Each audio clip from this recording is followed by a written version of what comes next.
Welcome to Whispers in the Dark. Settle in, turn the lights down low, and let yourself sink into the dark. This is a story about the kind of fear that does not come crashing through the front door. It waits quietly inside the house. It smiles from a place that should feel safe. And by the time you understand what you are looking at, it is already much too close. The house on Willow Street had a way of swallowing sound after midnight. During the day, it was ordinary in the way old family houses often are. Its white paint had yellowed in the sun and peeled in thin curls near the porch railing. The shutters hung a little crooked. One brick on the front walk rocked underfoot if you stepped on it the wrong way. In spring, weeds pushed between the stones beside the driveway, and every autumn the gutters clogged with red maple leaves because no one ever thought to clean them until rainwater spilled over in thick, cold ropes. At night, though, the house changed.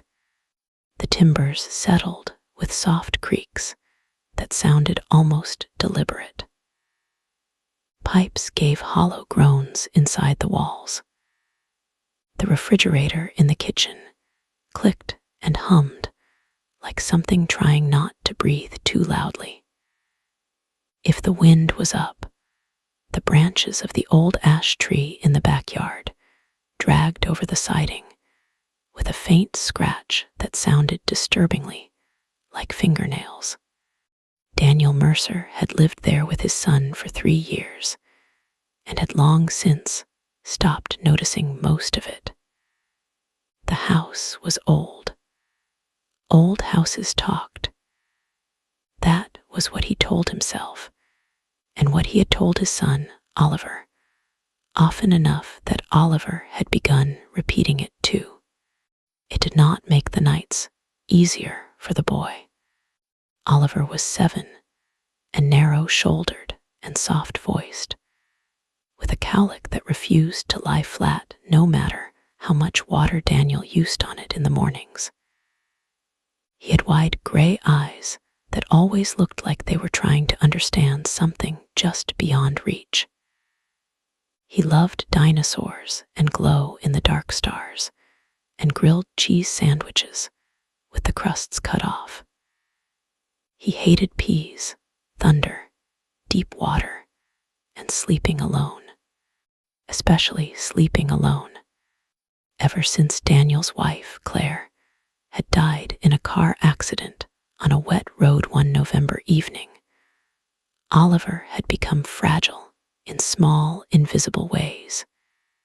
He no longer liked closed doors. He asked strange questions at breakfast, quiet questions that seemed far older than he was. Did people know they were going to die? Could houses miss someone? Did mothers get cold underground? The worst part came after dark. Every night, Daniel followed the same routine, because routine was the only thing that seemed to soothe the boy. Bath by 7:30, pajamas with the faded little moons, teeth brushed twice because Oliver always claimed the first time did not count. One story in bed, sometimes 2 if it had been a hard day. Window latched, closet checked, night light on, hall light left burning. Then Daniel would sit at the edge of the mattress and wait while Oliver's breathing slowed.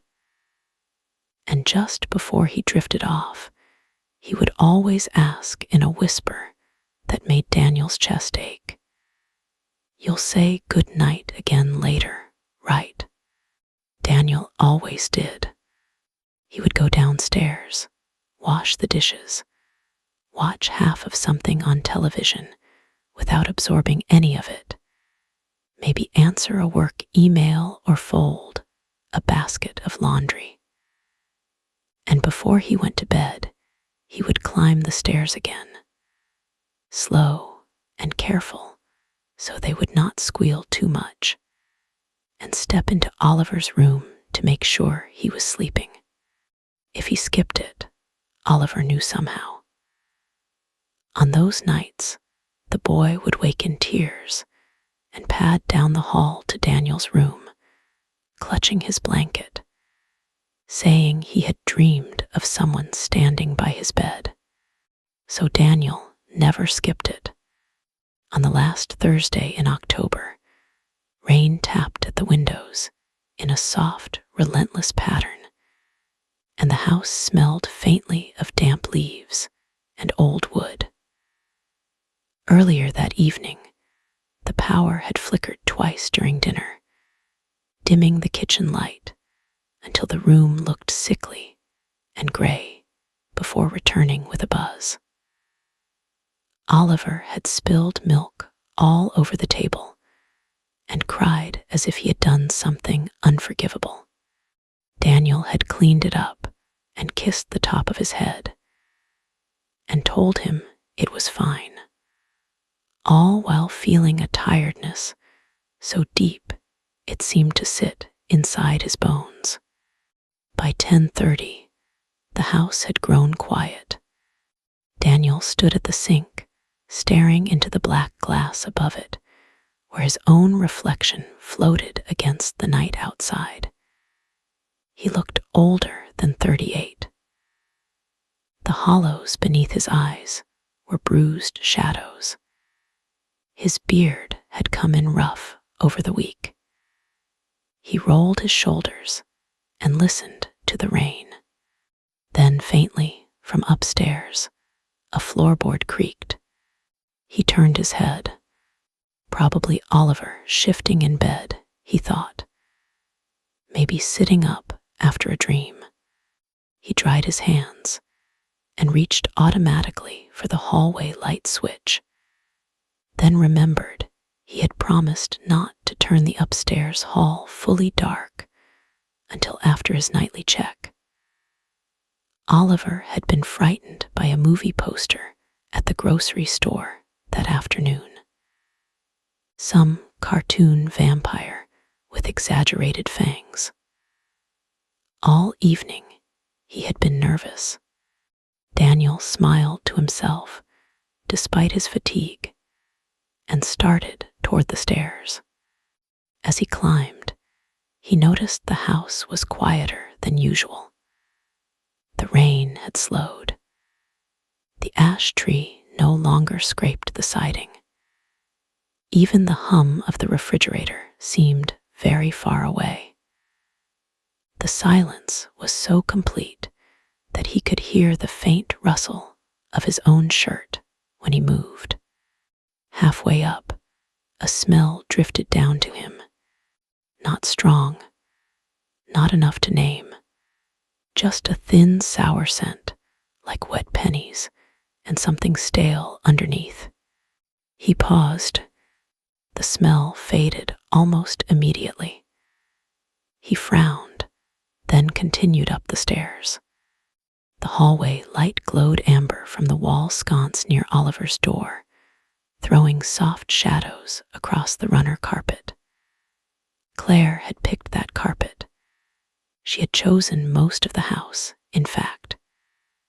Daniel still had not replaced the floral wallpaper in the upstairs bathroom because she had loved it even though he hated it. He had told himself for years that one day he would update the whole place. New paint, better windows, maybe sell and move somewhere with fewer ghosts. But grief was strange. Some days he felt that if he changed too much, he would erase her. Other days, he resented the very shape of the home because it had once held her voice. Oliver's bedroom door was slightly open. Light from the dinosaur night lamp on the dresser spilled across the floorboards in a watery green wash. Daniel tapped twice on the frame as he always did, then pushed the door open wider. The room looked almost exactly as it should. The curtains were half drawn over the rain-dark window. A basket of toys sat toppled near the closet, plastic triceratops and blocks scattered on the rug. The glow in the dark, stars on the ceiling, gave off a faint, powdery shine. Oliver's bed sat against the far wall, beneath the framed watercolor of a lighthouse Claire had painted when she was pregnant. And there was Oliver, sitting upright under his blanket, waiting. Daniel stopped in the doorway. At first, he could not have said what felt wrong. The boy looked the same. Same fine blonde hair falling over his forehead. Same blue pajamas with little white rockets. Same thin arms above the blanket. But something about him struck Daniel like a note played slightly out of tune. Near enough to normal that the mind wanted to accept it. Wrong enough that the skin at the back of his neck tightened. Oliver smiled. It was too wide. Not comically wide. Not in some impossible physical way. Just wider than any smile Daniel had ever seen on his son. It stretched his small face into something strained and bright and deeply unnatural. His cheeks looked taut with it. His eyes, wide and reflective in the dim room, did not share in the expression at all. Daniel forced a gentle tone. "You okay, buddy?" The boy nodded once. The grin remained. Then in Oliver's voice, light and soft and perfectly familiar, he said, "Daddy, check for monsters under my bed." Daniel let out a quiet breath that might have been a laugh. "Monsters, huh?" The boy nodded again. Daniel stepped closer. The strange feeling did not go away. If anything, it sharpened. Oliver was holding himself very still, with a stiffness unlike the usual wriggle of a child trying to stay awake. Even his hands beneath the blanket seemed frozen.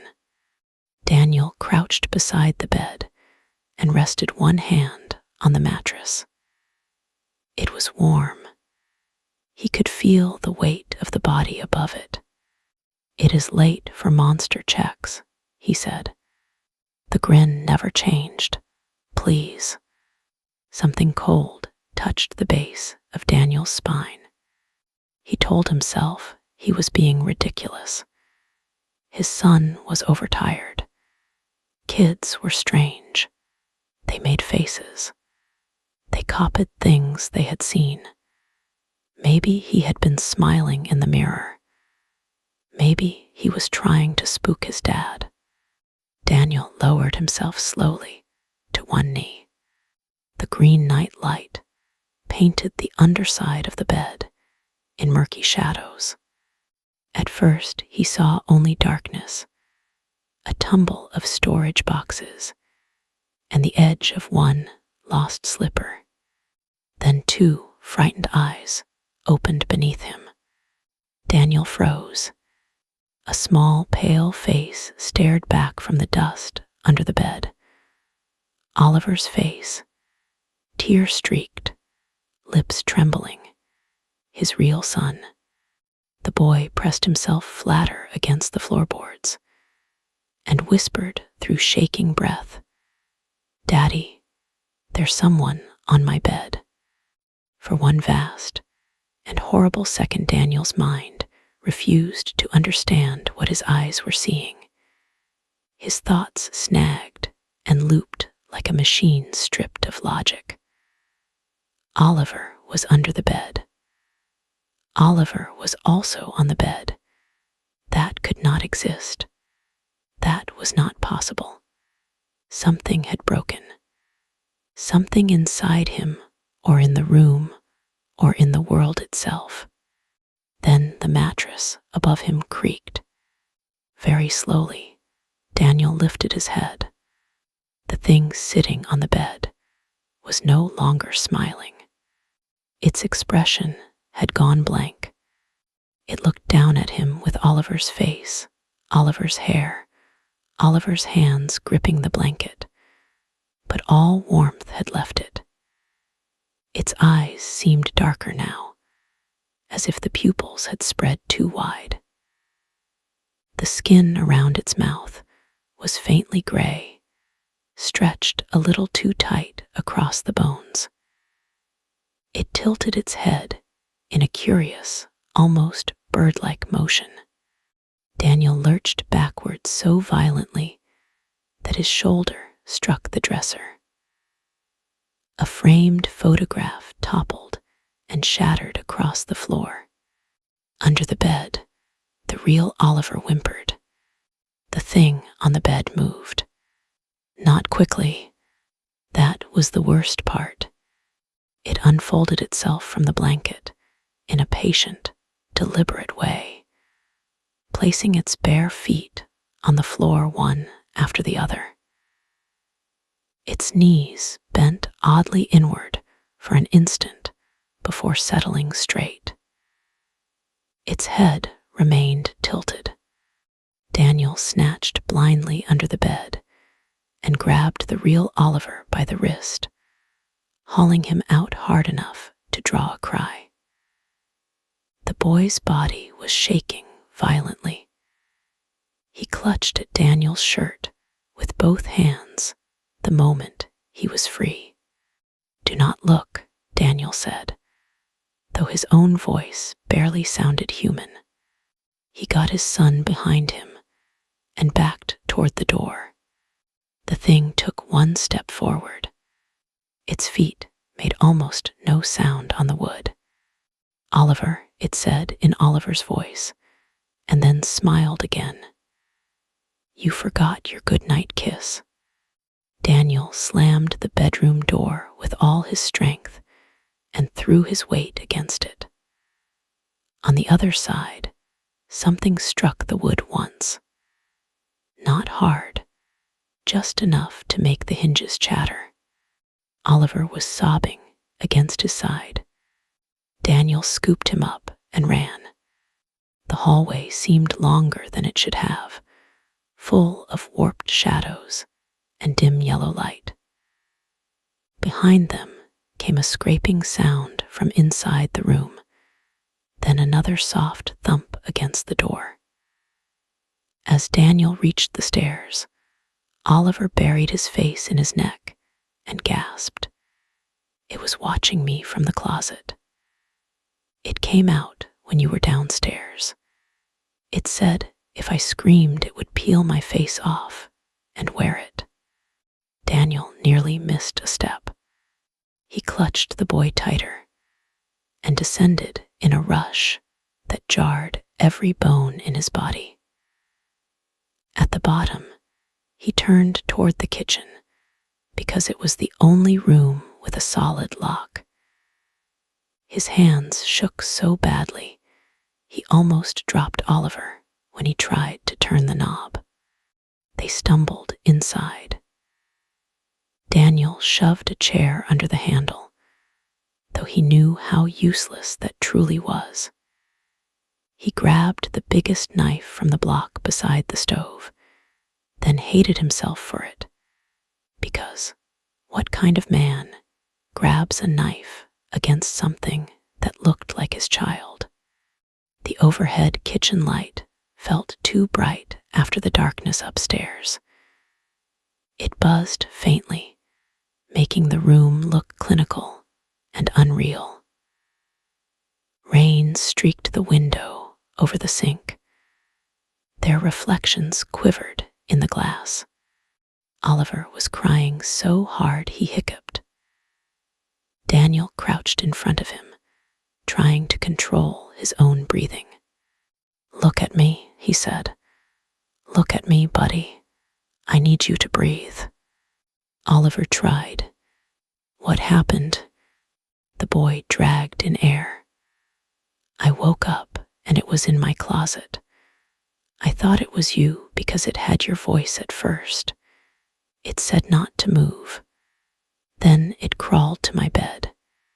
It moved all wrong. He gagged on a sob. It smiled at me and said you would come if it asked.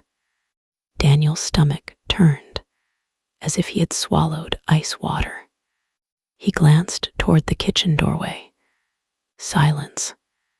No footsteps, no thuds overhead, nothing. That somehow made it worse. How long were you under the bed? I do not know. Oliver pressed both fists to his eyes. I was scared. I was waiting for you. Daniel touched the boy's hair and felt how clammy it was with sweat. He wanted to tell him they would leave, that they would get in the car and drive to a motel or to his sister's place 2 towns over. But the keys were hanging on the hook by the front door in the hall. To reach them, he would have to cross beneath the stairwell, past the base of the stairs, with that thing somewhere in the house. His phone. He patted his pocket. Empty. He had left it charging on the nightstand in his room upstairs. For a second, panic rose so fiercely he thought he might black out. Then, from somewhere above them, came the sound of laughter. Not loud, not manic. A child's laugh, muffled by the floorboards. The sound Oliver used to make when Claire chased him through the yard with the hose in summer. Light, sweet, familiar. Daniel felt Oliver go rigid in his arms. Then another sound followed. Footsteps, small feet running down the hall overhead, stopping directly above the kitchen. A long pause, then very gently, 3 taps on the ceiling. Daniel backed away from the center of the room until his shoulders touched the refrigerator. The knife in his hand had become slick with sweat. He knew, with the cold certainty of instinct, that the thing upstairs wanted them to be afraid. It wanted to listen. Dad, Oliver whispered, can it come in here? I do not know. The honesty seemed to terrify them both. The footsteps resumed, crossing the ceiling, heading out of the kitchen into the hall, then into Daniel's bedroom. Something crashed, a lamp maybe, another crash, drawers opening, slamming. It was searching for what Daniel did not know. The house shuddered suddenly with a gust of wind, and every light in the kitchen flickered. The overhead bulb dimmed to a jaundiced glow. Oliver gave a little cry. Hey, hey, Daniel whispered. Stay with me. The light steadied. Then the back door, just behind them, rattled in its frame. Both of them turned. The kitchen door was locked. The window in it showed only the black backyard and a faint, warped reflection of the room. The handle turned once, slowly. Daniel stared. It stopped. Then came a voice from the other side of the door, his own voice, low and tired and familiar.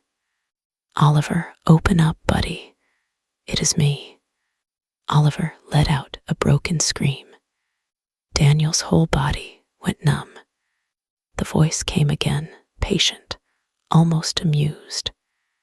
You have the wrong daddy in there. Something tapped lightly on the glass pane in the door. Once, twice. 3 times. Daniel did not move. He could barely feel his own heartbeat anymore. He was too full of terror for it. The thing outside had his voice now, or maybe it always had. Maybe it could be anyone. Maybe it had watched them long enough to learn the shape of their sounds. The doorknob turned again, a little harder this time.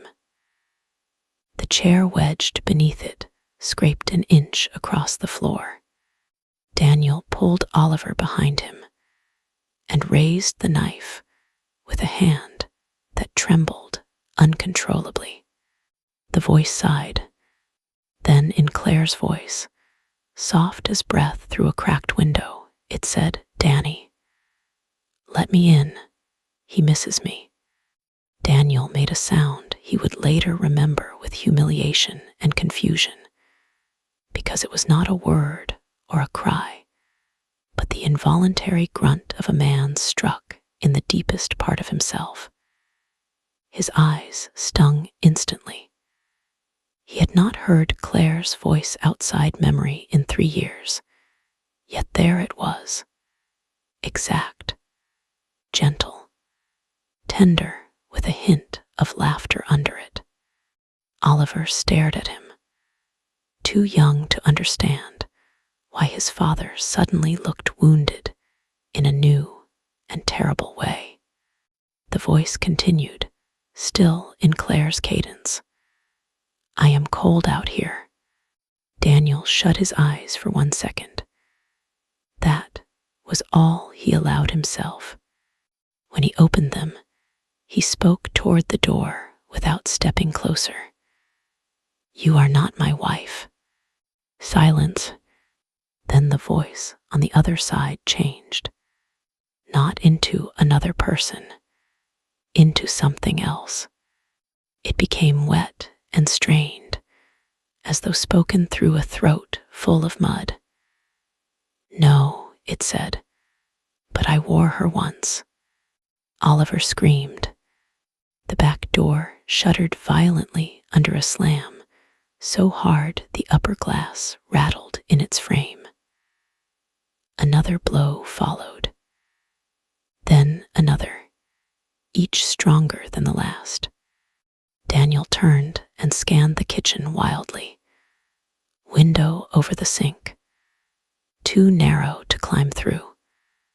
Pantry, no. Basement door by the fridge. The basement. The thought came to him with sick reluctance.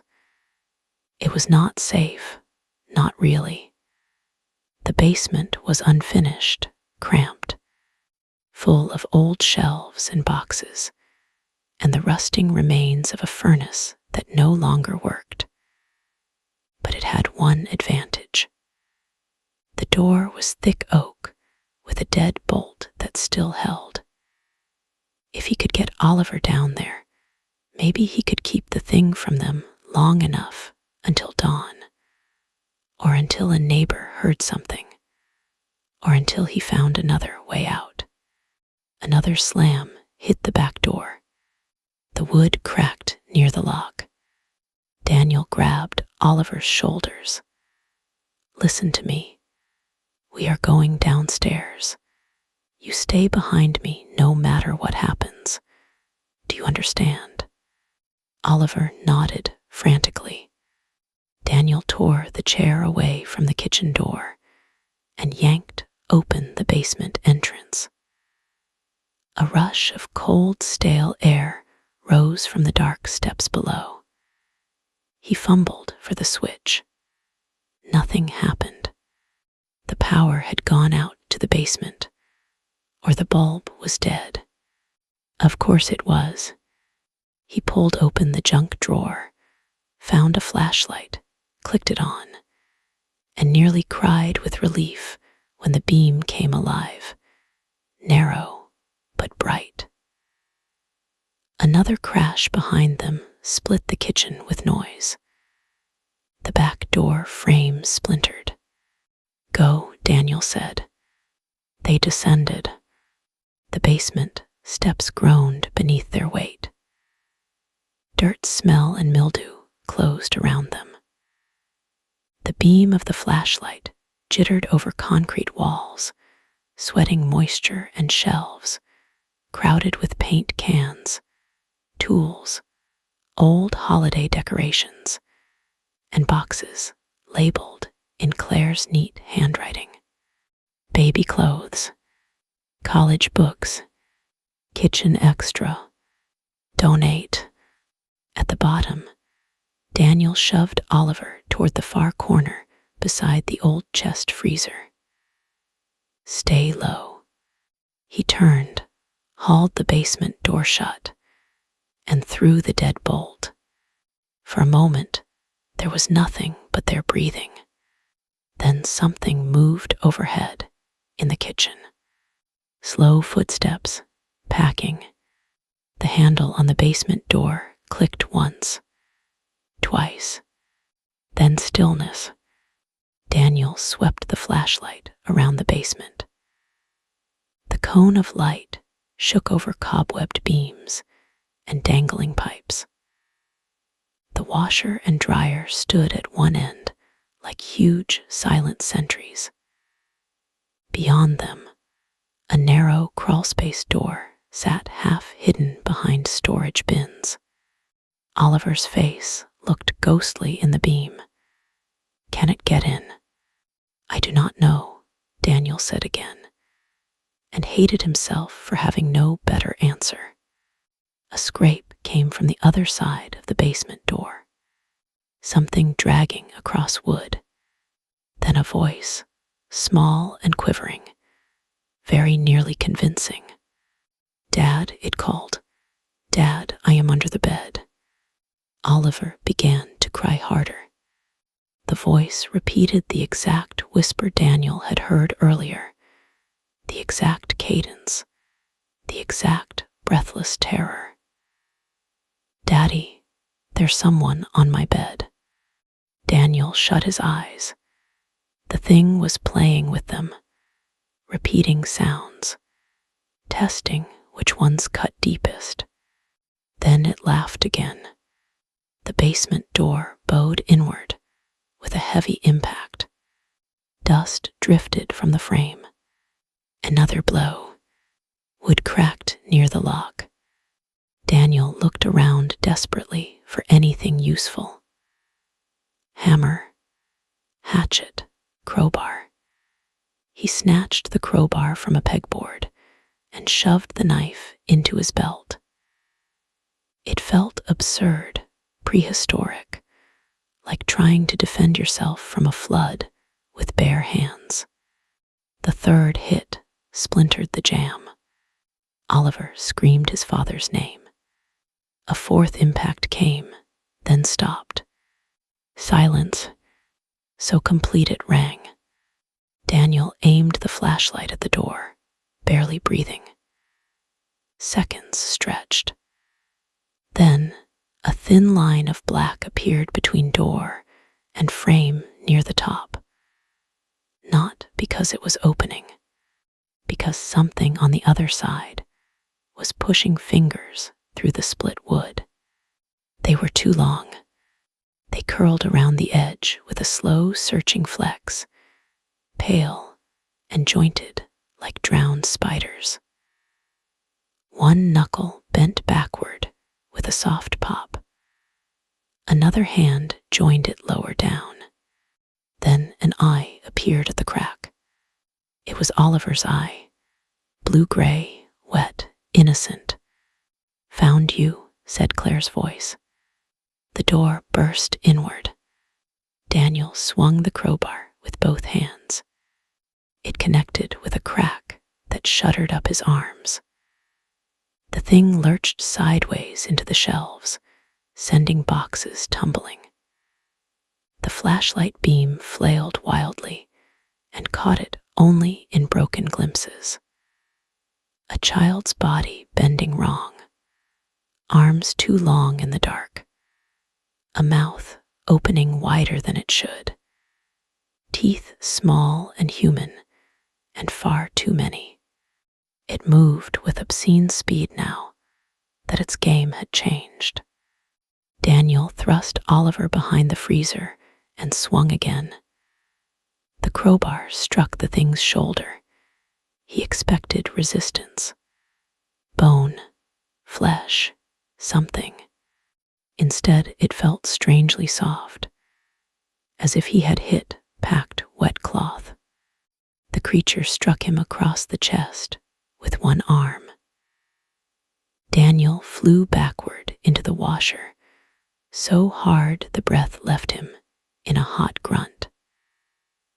The flashlight skidded across the floor and spun to rest beneath a shelf, turning the basement into a world of slashed shadow.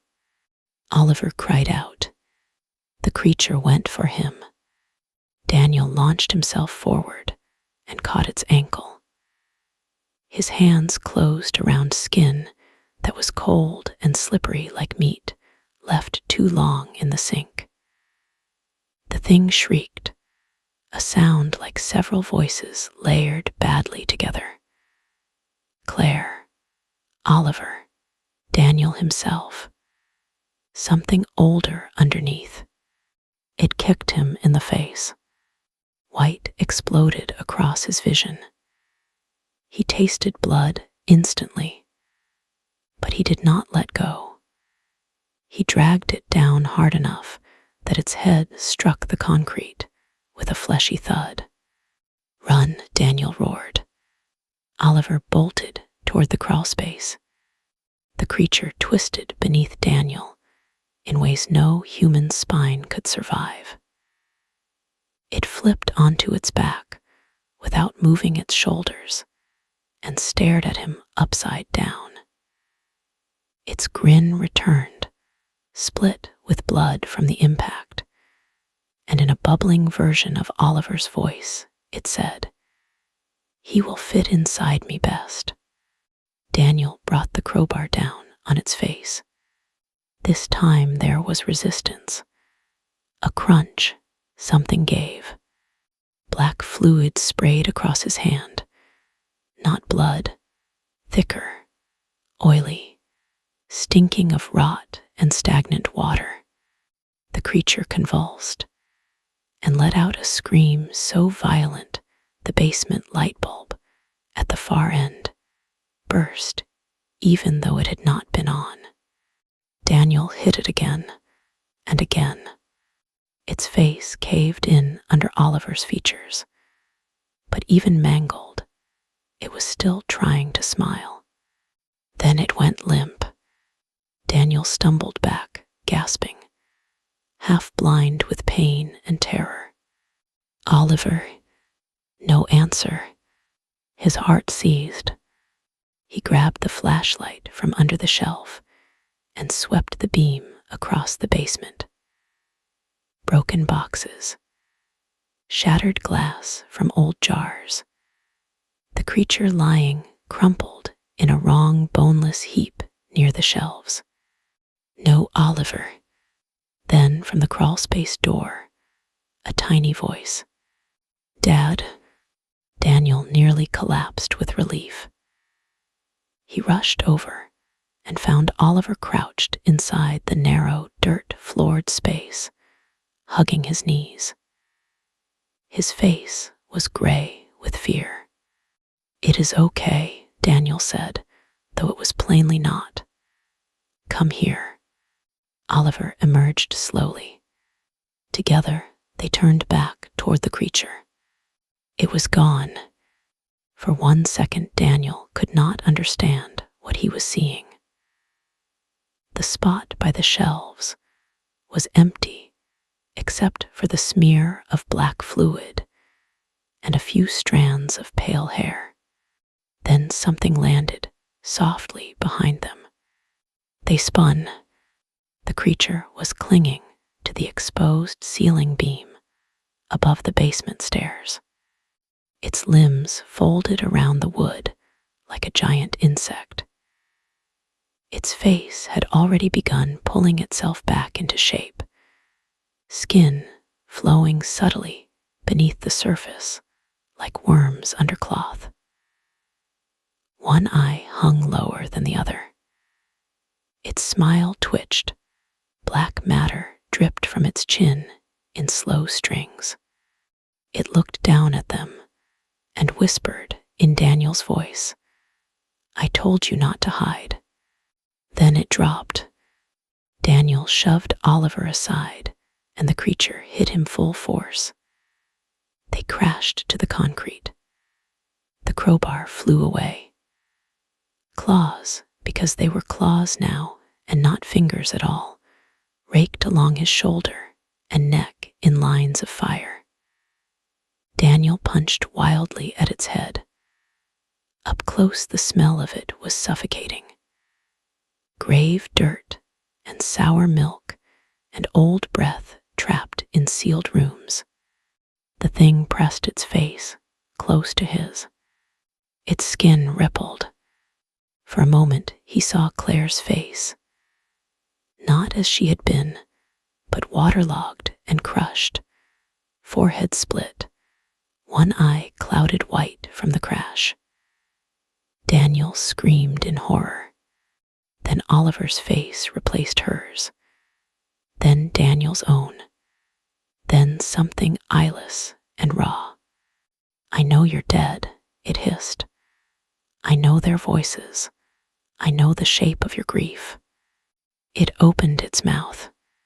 Inside was not a tongue or throat, but a dark, wet depth lined with moving pale fragments that resembled tiny human teeth. Daniel jammed his forearm across its mouth to keep it from closing over his face. Pain lanced through him as the teeth bit down. Oliver was shouting. Then a metallic clang rang out.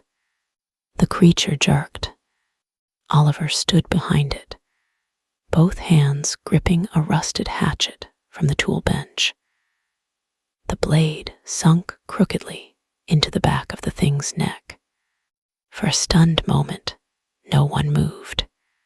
Then the creature turned its head, almost all the way around, to look at the boy.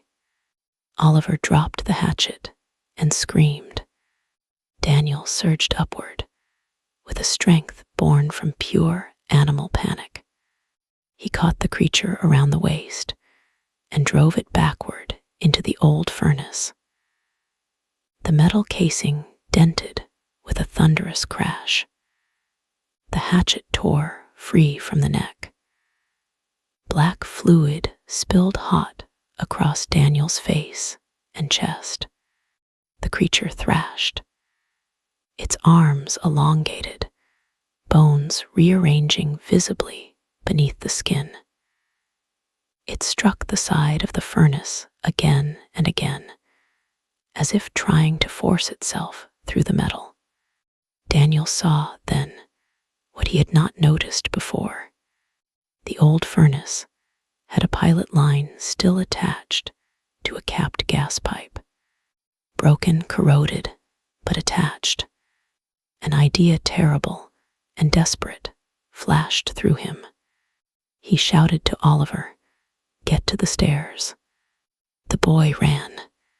Daniel wrenched the creature hard against the pipe. It shrieked and clawed at him, opening strips of agony along his ribs. He slammed it again. The corroded connection snapped with a sharp hiss. The smell of gas bloomed instantly. The creature's face split in delight. It understood. Maybe too late. Daniel grabbed the fallen flashlight with his free hand, smashed the lens against the furnace edge, and sparks spat from the fractured bulb. For one frozen second, nothing happened. Then the basement became fire. The explosion was not the cinematic roar of gasoline and movies. It was a brutal concussive blast of heat and pressure that punched the world flat. Daniel felt himself thrown backward. Heard, or thought he heard, the creature screaming in several voices at once, as orange-white light consumed everything around him. When he came back to himself, he was on the stairs, half sprawled over Oliver, who was crying beneath him. The basement behind them was an inferno. Flames roared up the walls and licked across the ceiling joists. Thick smoke poured upward. Daniel dragged himself and the boy through the broken basement doorway into the kitchen. Fire alarms were screaming now all through the house. The overhead light had died. The kitchen strobed red with reflected flames from below. "Front door," he coughed. They staggered into the hall. The house had become a nightmare of smoke and pooling shadow. Heat pressed at their backs. Somewhere upstairs, something ran across the floor with many quick feet, though whether it was collapsing boards or something fleeing the blaze, Daniel could not tell. At the front door, he fumbled with the lock, vision swimming. It finally gave, and cold, wet night air struck them like a blessing. They stumbled onto the porch and into the rain, just as a front window burst behind them in a spray of sparks and glass. Daniel fell to his knees in the yard, dragging Oliver against him. Rain soaked them instantly. The house loomed above, flames climbing inside it like living orange veins. Smoke rolled into the black sky. Neighbors began shouting from nearby porches. Doors opened. Someone yelled to call emergency services. A dog barked itself frantic. Oliver clung to Daniel so tightly, his small hands shook. Daniel looked back at the second floor, at the window of Oliver's room, glowing from within. For a moment, framed behind the glass and the fire, he saw a shape standing there, child-sized, still, smiling. Then the floor beneath it gave way, and the whole room collapsed into flame. The official story afterward was simple and wrong. Faulty gas line in an old basement furnace. Accidental ignition during attempted escape. House lost. Father and son treated for smoke inhalation, cuts, and burns. Both lucky to be alive. Daniel accepted the story because there was no version the authorities would believe. He said very little in the hospital. Oliver said less. Every time a nurse entered unexpectedly, the boy flinched so violently it alarmed everyone around him. He would not sleep unless Daniel was in the room. Even then, he woke screaming from dreams he could not explain. When the social worker asked whether Oliver had perhaps imagined someone in the house because of stress and grief, Daniel stared at her until she looked away. They moved into a rental apartment across town after Daniel was discharged. One floor, bright windows, new locks, no basement, no ash tree scratching at the walls. Friends said it was a fresh start. His sister stocked the fridge. Neighbors brought casseroles. For a while, life arranged itself around healing in the practical ways people expect. Bandages changed, forms signed, insurance filed, school called, medicines organized on the kitchen counter. But certain things did not mend. Oliver no longer smiled with teeth in photographs. In fact, he rarely smiled at all. He would not allow closet doors to remain open. He asked Daniel every night, in a whisper, to look under the bed, in the shower, behind the curtains, inside the cabinets beneath the sink. Sometimes he made Daniel open the freezer too. Daniel did it every time. For months, nothing happened. Winter came. Snow gathered on the apartment balcony. Christmas passed quietly, painfully. The sharpest edges of fear began to dull under routine. Daniel returned to work part-time from home. Oliver resumed school, though his teacher noted he often stared too long at reflective surfaces. By March, Daniel had almost begun to think the thing had died in the fire. Almost. Then one night, he woke to the sound of soft laughter from the living room. He shot upright in bed, heart hammering. The apartment was dark, except for the faint digital glow of the clock. Rain tapped at the windows exactly as it had that night in the old house. For a moment, he told himself it was a dream. Then the laughter came again. A child's laugh. Oliver's laugh. Beside him, Oliver was asleep, curled under his blanket on the mattress. Daniel had moved into his room weeks earlier. Daniel rose silently and took the baseball bat he now kept leaning against the nightstand. The hallway was dark. The living room beyond lay in soft blue shadows cast by the streetlights outside.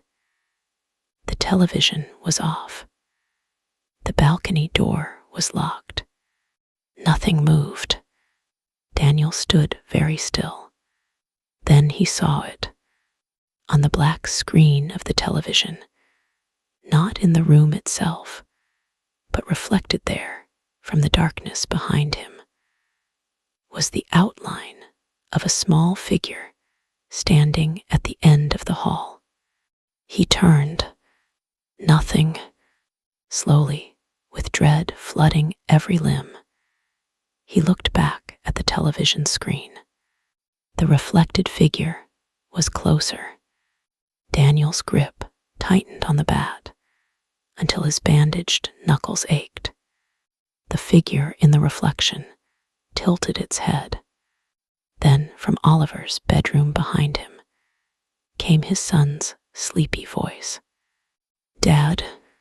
Daniel spun and ran back. Oliver was sitting up in bed, rubbing his eyes. "What is it?" Daniel said. The boy looked toward the dark hallway over Daniel's shoulder. His face drained of color. In a whisper so small Daniel nearly did not hear it, he said, "Why is there another you in the doorway?" Daniel turned. The hallway was empty, yet on the television in the living room, visible from where he stood, two reflections remained in the bedroom doorway. One was his own. The other was smiling. After that, Daniel stopped trying to convince himself that ordinary explanations existed. He bought no more mirrors, covered the television when not in use, kept every light on from dusk until dawn. He learned the difference between the sound of pipes settling and the sound of breathing from the wrong part of a room. He slept with the bat across his chest and a lamp burning beside the bed. He never answered if a voice called to him from another room unless he could see Oliver with his own eyes. They survived like that for a long time, not living exactly, enduring. Sometimes Daniel caught glimpses in surfaces that should not hold reflections. The chrome handle of the oven, the curved back of a spoon, a rain puddle in the parking lot, always a figure nearby, sometimes child-sized, sometimes not, sometimes wearing familiar faces, sometimes wearing his own. It never attacked again outright.